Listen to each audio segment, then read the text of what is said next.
2026 সালের ফেব্রুয়ারিতে জাতীয় নির্বাচন ঘিরে চট্টগ্রামে বিভিন্ন সংসদীয় আসন ঘিরে সবচেয়ে বেশি সরব বিএনপির সিনিয়র নেতাদের সন্তানরা। পুরনো ধ্যান ধারণা থেকে বেরিয়ে এসে নতুন দৃষ্টিভঙ্গির ইতিবাচক রাজনীতির কথা বলছেন তারা। নাজমুল সাদেকের রিপোর্ট, ক্যামেরায় ছিলেন সঞ্জীব দেবাবু। বাংলাদেশ জাতীয়তাবাদী দল বিএনপির vice chairman Mir Mohammad Nasir Uddin Chittagong city কর্পোরেশনের মেয়রের দায়িত্ব পালন করেছিলেন, ছিলেন মন্ত্রীও। তার সন্তান ব্যারিস্টার মীর মোহাম্মদ হেলাল উদ্দিন বর্তমানে বিএনপি চট্টগ্রাম বিভাগের সহ সাংগঠনিক সম্পাদক। দলের সেবামূলক কাজে নিবেদিত থাকার পাশাপাশি কাজ করছেন নিজ নির্বাচনী এলাকা হাটহাজারীতে দলীয় নেতাকর্মীদের সংগঠিত করতে। চট্টগ্রাম বিভাগের নেতাকর্মীদের উজ্জীবিত রাখতেও ব্যস্ত সময় পার করছেন।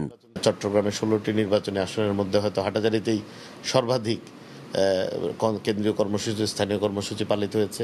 আমার দলের সর্বস্তরের নেতাকর্মীও চায় যেন আমাদের যে কষ্টটা 17 বছরের সেটির একটি মূল্যায়ন আমরা পাই।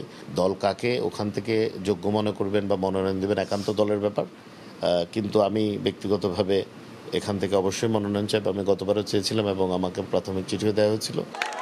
বিএনপির ভাইস চেয়ারম্যান ছিলেন আব্দুল্লাহ আল নোমান, ছিলেন বীর মুক্তিযোদ্ধা এবং মন্ত্রী। তার সন্তান জাতীয়তাবাদী পাট শ্রমিক দলের সভাপতি সাইদ আল নোমান বিদেশে উচ্চশিক্ষার পাঠ শেষে চট্টগ্রামে ফিরে গড়েছেন বিশ্ববিদ্যালয়। চট্টগ্রাম 10 আসনের বিভিন্ন ওয়ার্ডে নানা কর্মসূচি বাস্তবায়নের পাশাপাশি ঐক্যবদ্ধ করছেন তরুণদের। আমি শিক্ষা সেবা নিয়েছিলাম, আছি।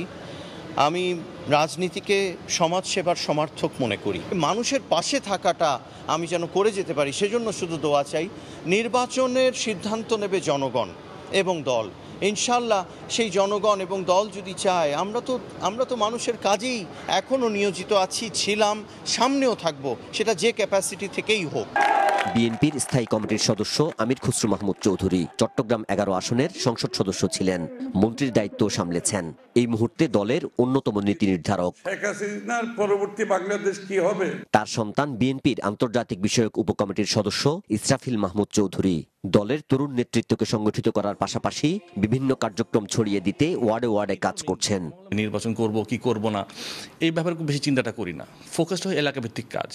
আর আমি লাস্ট ধরেন 10-12 বছর ধরে যে কাজটা করছি, এলাকার তৃণমূলের সাথে সম্পৃক্ত থেকে কাজগুলো করার চেষ্টা করছি। একটা হলো নিজেদের মানুষগুলোকে, আমাদের এলাকার মানুষের সমস্যাগুলোকে বোঝা, কর্মীদের সাথে সম্পৃক্ত, অবশ্য নিজের কর্মীদেরকে বোঝার একটা বিষয় থাকে।